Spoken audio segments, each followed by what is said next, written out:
Hello മക്കളെ, അപ്പോൾ നിങ്ങളെല്ലാവരും തന്നെ നീറ്റിൻ്റെ പ്രിപ്പറേഷൻസ് ഒക്കെ വളരെ നന്നായിട്ട് തന്നെ സ്റ്റാർട്ട് ചെയ്ത് അപ്പോൾ അതിൻ്റെ ഒരു പകുതി എത്തിയ സമയത്ത് നമ്മൾക്ക് ഇങ്ങനെ കുറേ പെൻഡിങ് ആയിട്ടുള്ള പോർഷൻസ് വന്നിട്ടുണ്ടാകും. അപ്പോൾ നമ്മൾ തന്നെ നമ്മളെ കൊണ്ട് ചിന്തിക്കുന്നുണ്ടാകും, ഇതെനിക്ക് പറ്റുന്നൊരു കാര്യമാണോ, ഞാൻ ശരിക്കും നീറ്റിന് പറ്റുന്ന ഒരാളാണോ, ഞാനിത് സ്റ്റോപ്പ് ചെയ്യണോ അല്ലേ, ഇങ്ങനത്തെ പല ചിന്തകളും എൻ്റെ മക്കളുടെ മനസ്സിലൂടെ ഇപ്പോൾ കടന്നു പോകുന്നുണ്ടാവും. അപ്പോൾ നിങ്ങൾ +1 പഠിക്കുന്ന മക്കളായിക്കോട്ടെ, അല്ലെങ്കിൽ +2 പഠിക്കുന്ന മക്കളായിക്കോട്ടെ, അല്ലെങ്കിൽ നീറ്റ് റിപ്പീറ്റേഴ്സ് ആയിക്കോട്ടെ, അപ്പം നമ്മുടെ മനസ്സിൽ ഇങ്ങനെ കുറേ പെൻഡിങ് വരുന്ന സമയത്ത് നമുക്ക് തന്നെ എന്താണ്, ഇതെല്ലാം കൂടെ എന്നെ കൊണ്ട് ചെയ്ത് തീർക്കാൻ പറ്റില്ല എന്നുള്ളൊരു തോന്നൽ നമ്മളെ നീറ്റിൽ നിന്ന് പിൻവലിക്കാൻ ഇങ്ങനെ തുടങ്ങുന്ന ഒരു സമയമാണ് അല്ലേ.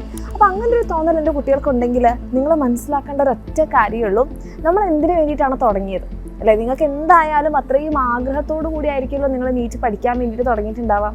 ഇനി നിങ്ങളുടെ ഈ ആഗ്രഹമൊക്കെ ഇപ്പോഴും ഉണ്ട്, പക്ഷേ ഈ പെൻഡിങ് വന്ന കാരണമാണ് നിങ്ങൾക്ക് ഇപ്പോൾ പഠിക്കാൻ പറ്റാതെ നിൽക്കുന്നതെന്നുണ്ടെങ്കിൽ ഒറ്റ കാര്യം കൂടെ ഒന്ന് ആലോചിക്കാം. അതായത് നമ്മുടെ എക്സാമിൻ്റെ തലേന്ന് ദിവസം അല്ലേ, ഇതിപ്പോൾ നിങ്ങളുടെ ഏതൊരു എക്സാം ആയിക്കോട്ടെ, ആ ദിവസങ്ങളിൽ അതായത് നാളെയാണ് നമുക്ക് എക്സാം, നമുക്ക് ഒത്തിരി കാര്യങ്ങൾ പഠിക്കാനുണ്ട്. അപ്പോൾ ആ സമയത്ത് നമുക്കൊരു സൂപ്പർ പവർ കിട്ടിയ രീതിയിൽ നമ്മൾ പഠിക്കാറുണ്ട് അല്ലേ. നമ്മൾ വിചാരിക്കാത്ത അത്രയും ടോപ്പിക്സ് നമ്മൾ പെട്ടെന്ന് തന്നെ കവർ ചെയ്യും, നമ്മൾ പഠിക്കുന്നതൊക്കെ നമുക്ക് പെട്ടെന്ന് തന്നെ തലയിൽ കയറും. ഈ ഒരു സമയത്ത് നിങ്ങൾ ഏകദേശം എത്ര കാര്യങ്ങൾ പെട്ടെന്ന് പഠിച്ചെടുത്തിട്ടുണ്ട്? അപ്പോൾ ഇപ്പോൾ ഇത്രയും പെൻഡിങ് ഉണ്ടെങ്കിൽ തന്നെ ഇത് നിങ്ങളെ കൊണ്ട് പഠിച്ചു തീർക്കാൻ പറ്റാത്ത കാര്യങ്ങളാണോ? ഒരിക്കലല്ല. നിങ്ങൾ ആ ഒരു ദിവസം നിങ്ങൾ ആലോചിച്ചാൽ മതി.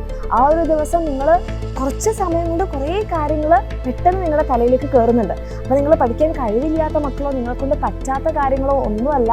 നമ്മൾ ആ ദിവസം നമ്മൾക്ക് ഭയങ്കര നെസസിറ്റിയാണ് അല്ലേ, നാളത്തെ എക്സാം നമുക്ക് നല്ലപോലെ എഴുതണം. അപ്പോൾ നമ്മൾ വേറെ ഒന്നിലും ഡിസ്ട്രാക്റ്റഡ് ആവാതെ നമ്മൾ ഫോക്കസ്ഡ് ആയിട്ട് പഠിക്കും.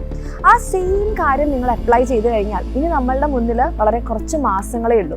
ആ മാസങ്ങൾ കൊണ്ട് നിങ്ങൾക്ക് വളരെ സിമ്പിളായിട്ട് എക്സാമിൻ്റെ തലേ ദിവസം നിങ്ങൾ ഇത്രയും ചാപ്റ്റേഴ്സ് ഒരുമിച്ച് പഠിക്കുന്ന നിങ്ങൾക്ക് ഈ 3 മാസങ്ങൾ കൊണ്ട് നിങ്ങളുടെ നീറ്റിൻ്റെ സിലബസ് കവർ ചെയ്യുന്നത് വലിയ ബുദ്ധിമുട്ടുള്ളൊരു കാര്യമാണോ? ഒരിക്കലും അല്ല. ഇവിടെ നമ്മുടെ പ്രശ്നം നമ്മുടെ ആറ്റിറ്റ്യൂഡാണ്. നമ്മുടെ മൈൻഡ് എങ്ങനെ ചിന്തിക്കുന്നു അതിനനുസരിച്ചാണ് നമ്മൾ വർക്ക് ചെയ്യുക. അപ്പോൾ ഇത് നിങ്ങളെ കൊണ്ട് പറ്റാത്തൊരു കാര്യമല്ല. നിങ്ങൾ അത്രയ്ക്കും ആഗ്രഹിച്ചിട്ടാണ് ഈ ഒരു പ്രൊഫഷൻ ചൂസ് ചെയ്തത്, അല്ലെങ്കിൽ നീറ്റ് എക്സാം എഴുതണമെന്ന് ചൂസ് ചെയ്തിട്ടുണ്ടെങ്കിൽ ഇത് നിങ്ങളെ കൊണ്ട് പറ്റാത്ത കാര്യമല്ല. ഇപ്പം പെൻഡിങ് വന്ന കാര്യങ്ങൾ നിങ്ങൾക്കൊരു അടിപൊളിയായിട്ട് തീർക്കാൻ പറ്റും. അതിന് നിങ്ങൾ ചെയ്ത കാര്യങ്ങൾ ആലോചിച്ചാൽ മതി നിങ്ങളുടെ എക്സാം ടൈമിൽ. ഓക്കെ, അപ്പോൾ ആ ഒരു കാര്യം മനസ്സിൽ വെക്കുക. നമ്മൾ പിന്തിരിഞ്ഞ് ഓടുകയല്ല വേണ്ടത്. നമ്മൾ ആഗ്രഹിച്ച് സെലക്ട് ചെയ്തതാണ് ഈ ഒരു നീറ്റ് എക്സാം പ്രിപ്പറേഷൻ എങ്കിൽ നമ്മളതിന് മുന്നോട്ട് തന്നെ പോകണം. അങ്ങനെ മുന്നോട്ട് പോകുന്നവർക്ക് മാത്രമേ എന്ത് ചെയ്യാൻ വേണ്ടി പറ്റുള്ളൂ, നമുക്കിത് ക്രാക്ക് ചെയ്യാൻ പറ്റുള്ളൂ. അപ്പം ഈ ഒരു കാര്യം എൻ്റെ മക്കൾ മനസ്സിലുറപ്പിക്കുക, അടിപൊളിയായിട്ട് പഠിക്കുക. All the best.